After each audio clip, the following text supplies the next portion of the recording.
Welcome to Ask Shannon, a place for grace, where one mother's passion and determination for her child, diagnosed with a rare disease, was suddenly faced with saving the life of her special needs child. This became her only focus.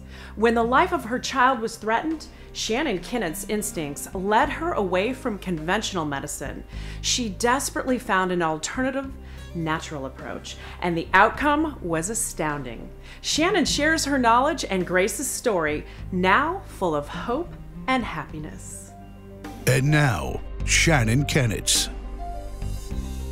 One of the things that I get asked a lot is, how do you keep things going in your family when you also have typical children? So I thought that this would be a great opportunity to bring my typical daughter, Lily. This is Lily, who is my typical daughter, on set with me, because I think it's really important that parents not only hear from me, but possibly hear from Lily what I did in order to help her feel a part of it. From day one, I did make Lily be a part of it. I brought her to the hospital with us, and she basically lived at the hospital with Grace and I. And I think that that helped her. Do you think that helped being a part? Absolutely. I felt a part of everything, so it wasn't like you were forgetting about me. And I enjoyed being in the hospital with her and being next to her when the doctors came in to hear everything, so I knew what was going on.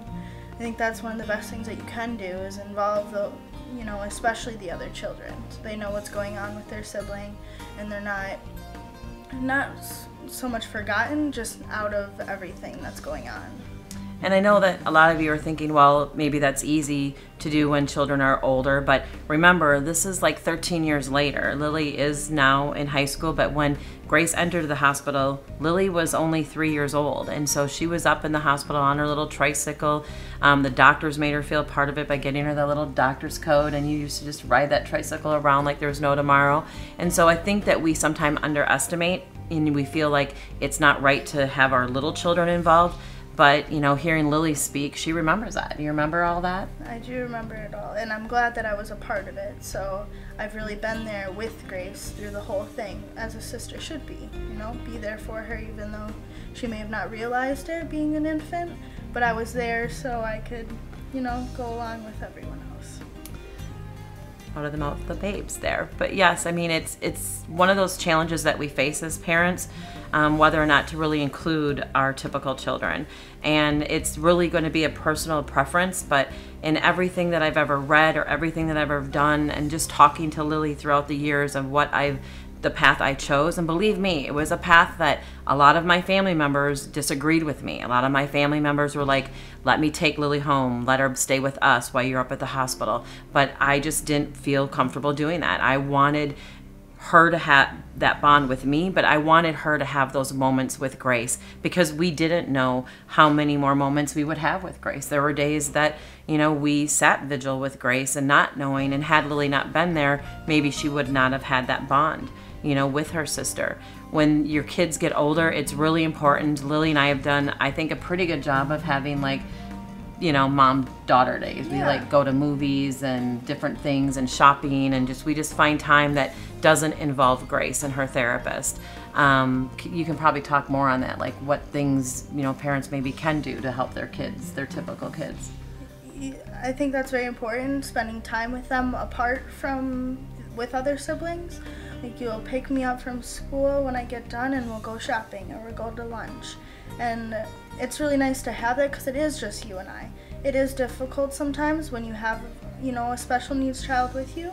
Not that I don't love it, because I love Grace, but we can do things alone too, which is nice. And then there's obviously going to be some of those times where you maybe didn't get it right, and at the end of the day, we're all human, and sometimes we may not get it right.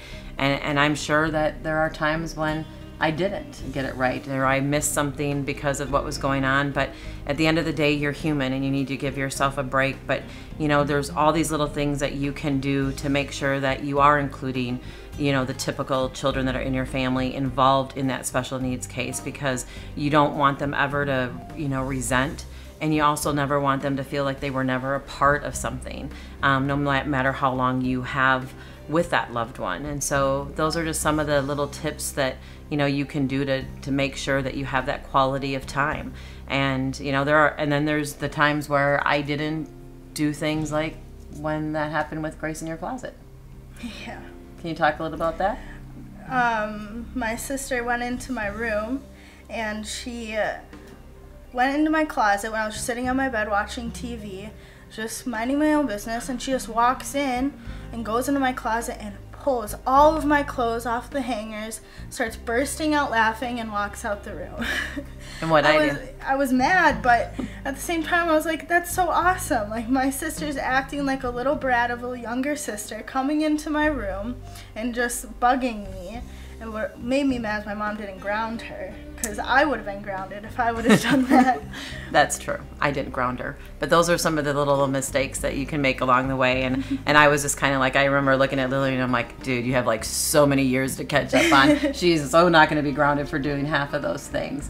So like growing up with Grace, can you kind of like just say like what it felt like with your sister? Like maybe give some pointers to the teenagers out there or younger kids that are watching it that just now realize that their sibling is special needs?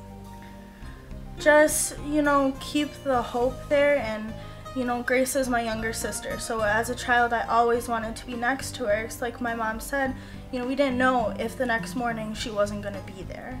And I know I was very young, but I did form a bond with her, and especially knowing everything that was going on, being involved, really helped. So if, my mom had to miss pictures for a dance or something, I understood how important everything is and how, she needed to be with my sister. So it didn't hurt me or make me upset, because, I was there through the whole process, knowing how important Grace needed her attention at those times. And I think that's just really important for everyone, siblings and family, to just, understand everything that's going on with your special needs child and be supportive. And, sometimes it may be hard, your parents having to miss something, a baseball game, and they have to deal with your sibling, but at the same time, they need to do that, and they're your sibling. Sometimes that's just how it is.